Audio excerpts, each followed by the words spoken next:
Welcome back to the Old Iron Lover channel. My name is Bob, and this video is going to be a look at making some new backing plates for my chucks. I recently converted my South Bend 13-inch lathe from a threaded spindle to a Camlock spindle, and I had to make, of course, all new backing plates and probably some other accessories for it.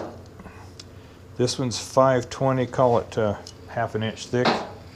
And this one is 3/4 of an inch thick. So I think I'll take 1/4 of an inch off of the outside of this.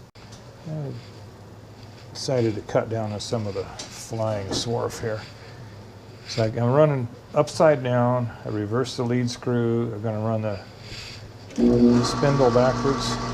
Something nice you can do with the Camlock. You don't have to unscrew your chuck.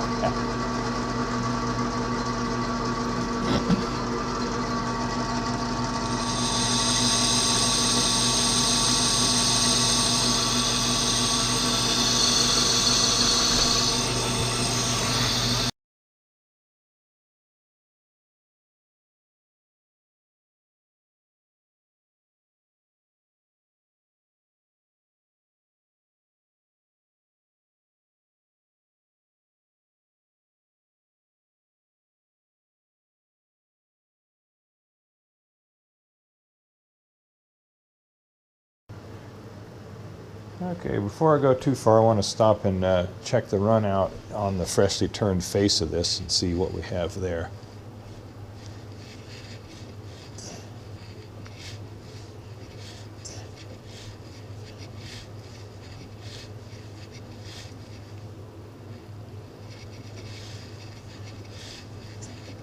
It's like about 3/10 is about it.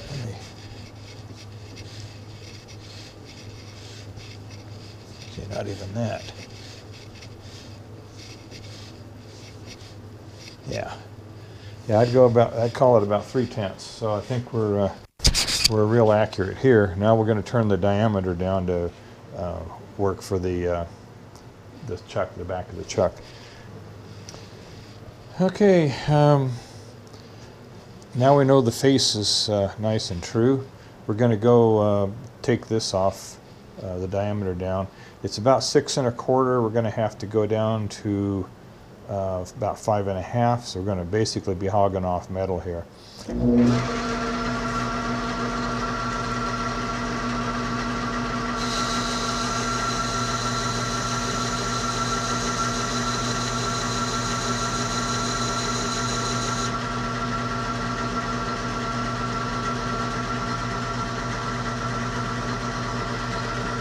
Okay, I'm going to call that 0. Let's try taking a 40,000th cut.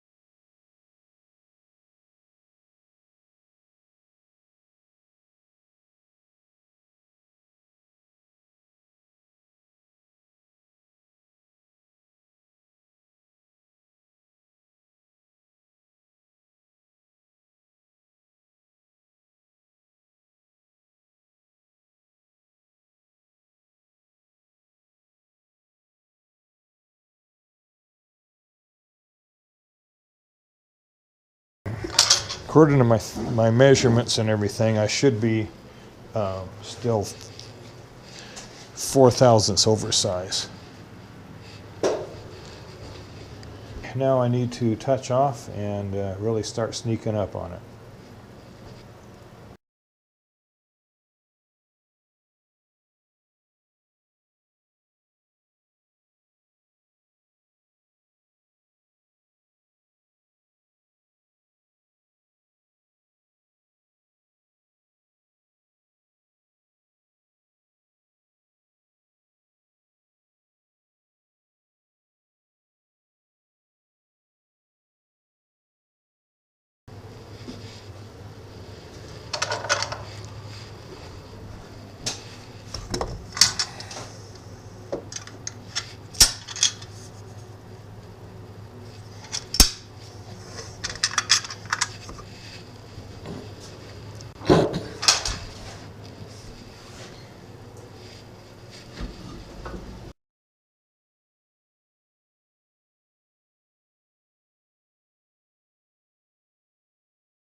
Took a couple spring passes here. Not that there's any spring in the system here, but I don't need to take much off.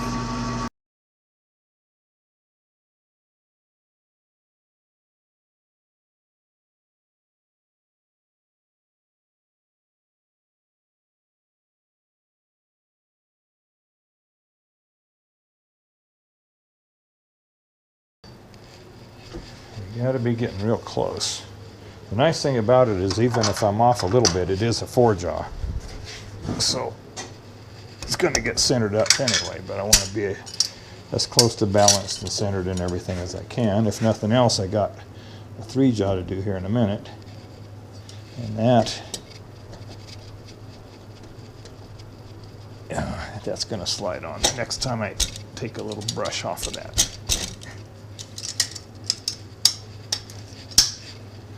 About 3/4 of the way on before it starts getting stuck. So.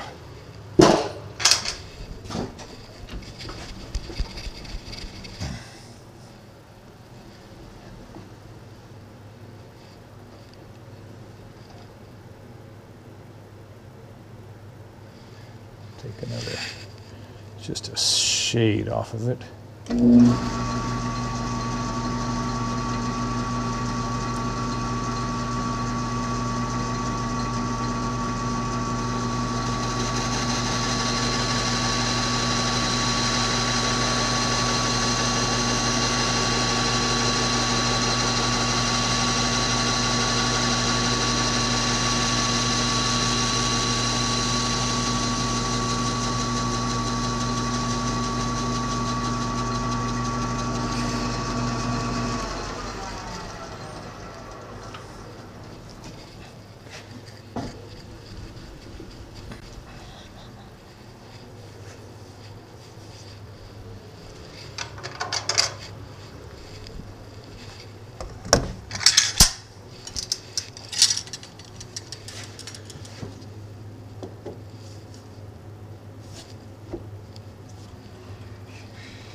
I think we got a good fit here. Got back under it here.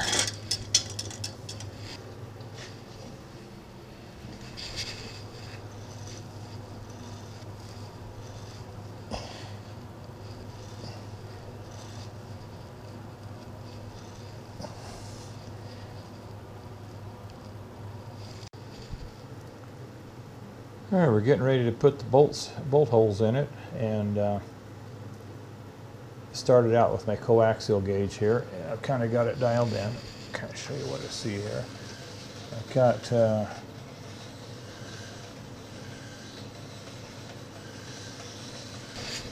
okay, we're within 1,000 for a bolt hole. That ought to be pretty good. Okay, I got my spotting drill in there right now, and getting ready to set the DRO up. So I'm going to clear my X and my Y axis. Menu, bolt circle, center,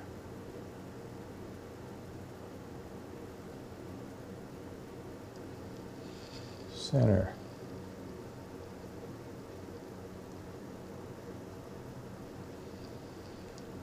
radius, not is 2.25. Number of holes, 4. The angle at which we set the holes is 45. Hole 1. Okay,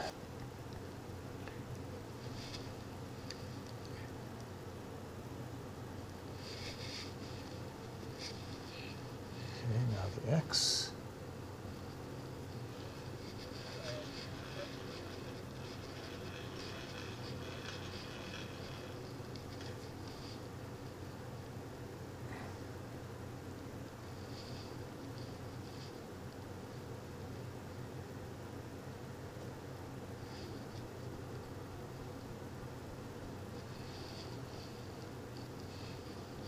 Half a thousandth is okay.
Okay, clean up the holes and we got ourselves a backing plate.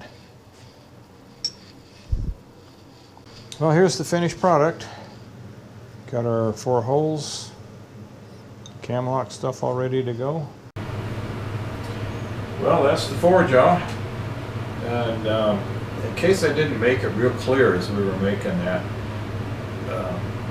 what I did is turn it down. I measured the outside of the old threaded backing plate, and then I used that same measurement to turn the new backing plate down to approximately the size. I got it within, I don't know, 1,000th or 2.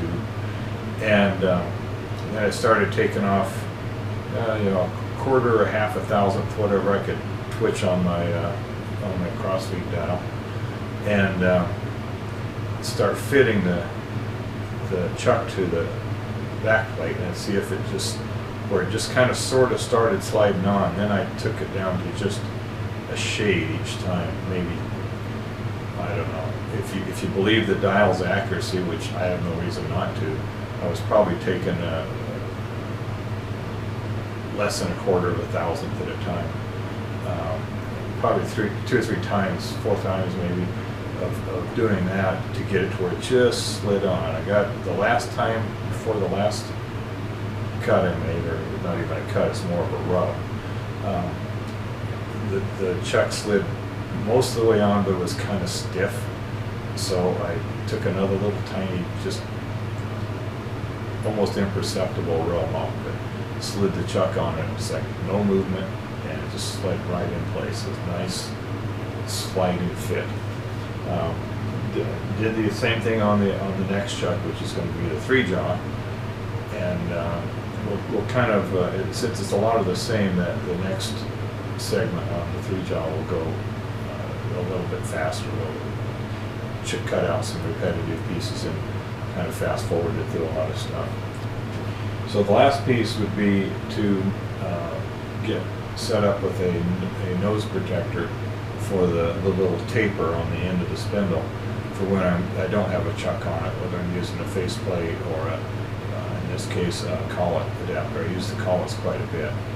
So I bought an inexpensive small Camlock backing plate that really I didn't need it as a backing plate. I just used it to cover up the end of the spindle so nothing dings it up. And then I put the collet adapter won't fit through the center of that, so I had to turn it down to fit through the new nose protector. And the way I did that is I left the nose protector off. I put the collet adapter in, put something, collet in there with something in it, and put my drawbar on it, tied it up good. And I used carbide insert tooling, of course. It was very hard, but it did cut it. It was hot, and it was obviously a hard cut for it. But I was able to cut it down enough to fit through the center of the nose protector, and that's all I needed. I don't use a faceplate hardly ever, or a dog driving plate, but if I do, you can buy those already done, already finished with the Camlock, so there's no machining to that. So got the 4-jaw, and 3-jaws coming up, and at the end I'll kind of show you an overview of the whole thing.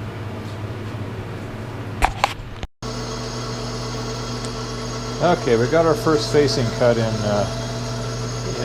works here. I see I made a swarth grabber here.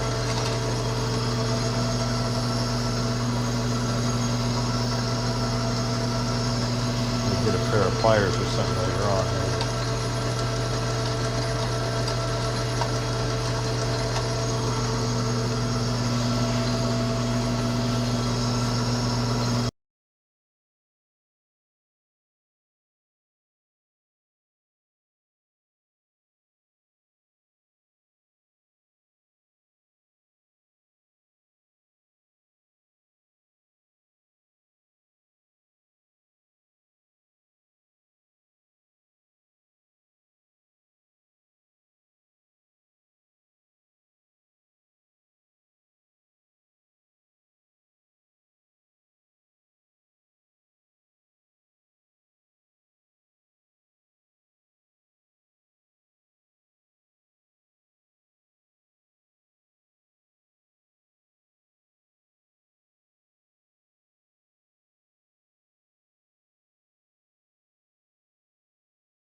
Okay, it's 8.75 on the money. Okay, we've got this faced off to the right thickness. The next thing we're going to do is put a center point in there.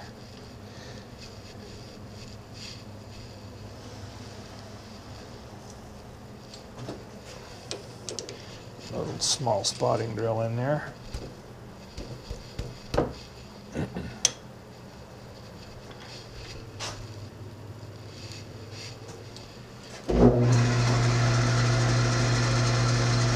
Nubbin in there is causing the drill to jump. Just need a little bitty one. I'll show you why here in a second.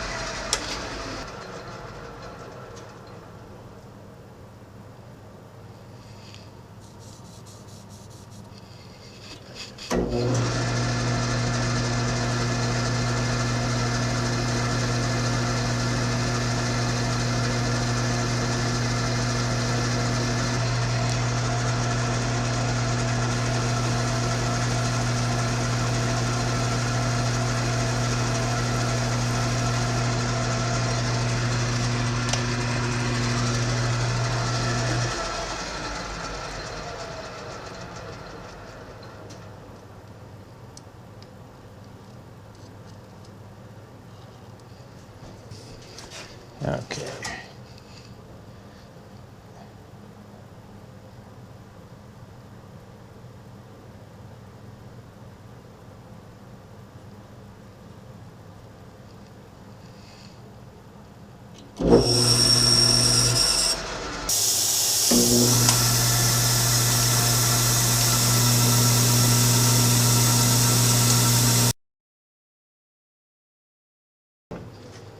Now what I want to do is touch off on this face, go in about 210 thousandths, and then start moving in little at a time until we get the right diameter to fit the back of the chuck. I left this a little bit big, so when I get it all mounted up, I don't have any micrometers or anything that are 8 inches wide, so I'll mount my chuck on it, and I'll just visually line up the edge of this with the edge of the chuck. It's just cosmetic, so.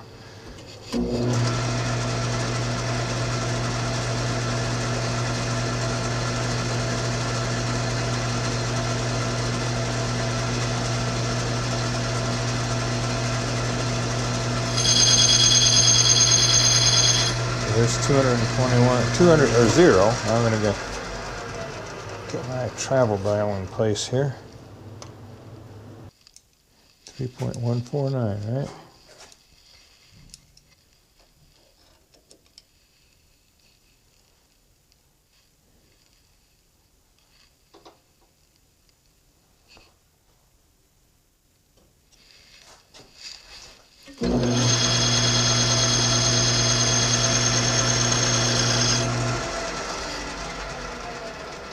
Okay, now this has to be exact, so I'm going to stop short and we'll start fitting the chuck on it.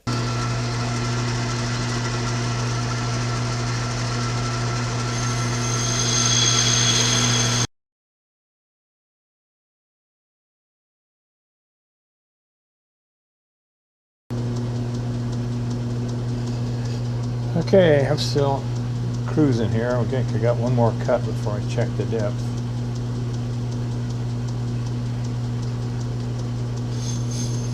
Found it's easier just to turn it by hand. I got more control over the chips that way.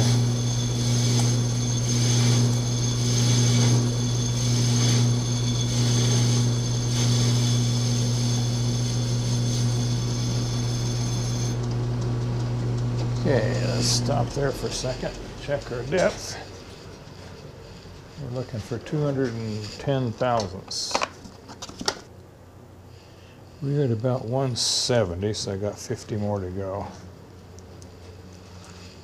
40 more to go.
Okay, we're getting ready to drill the bolt holes to mount this onto the back of the chuck, and I've already got the bolt circle program set up.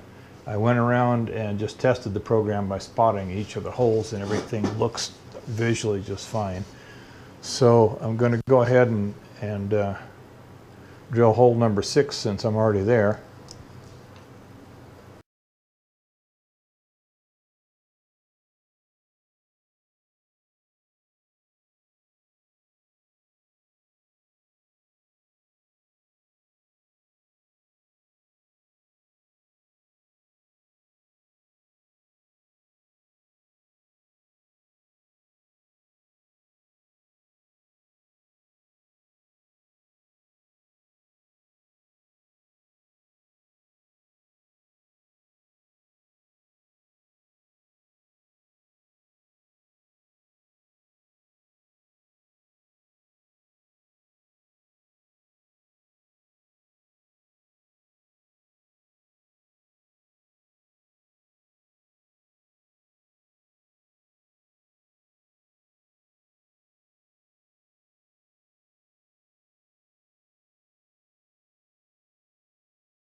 I'm going to clean it up, put the flip it over, and I'm going to counterbore those. I probably should have drilled it from the other side, but I didn't.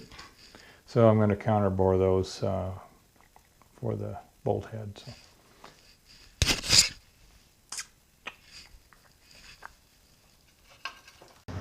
Just showing you, we got the backing plates all set up. There's the 3-jaw. That's a that's the back of the 3-jaw. It's a Bison. It's 200 millimeter. It's about 8 inches, and mounted up on the machine as I just finished it up. The shell of the chuck itself had a 1/2 thousandths run out, and the backing plate had less than 1/1000. And there's the back of the 4-jaw. That's a Skinner chuck. It's a 10-inch, and it was the backing plate was like 3/10 run out, and the chuck itself I think was about a thou run out. And then the last item I made for it is a nose protector for the collet adapter. So there's the other side of the collet adapter and the nose protector, the 4-jaw and the 3-jaw. Only thing I have left to do now, because of the way the collet adapter fits in the nose of this spindle, there's no way to easily pop it out from the spindle end or from the collet end. So we have to. I'm going to have to build a little knocker to go in, up through the center of the spindle and tap it out from the back side. So that's all that's left, and I think I'm pretty much done with this project. Well, that's it for the last of the items associated with moving to a Camlock spindle. All the backing plates are built and everything. And hope you enjoyed the video. If you did, give me a thumbs up. Make comments if you think it's something I'd like to hear. And subscribing is always welcome. Until the next video, happy trails.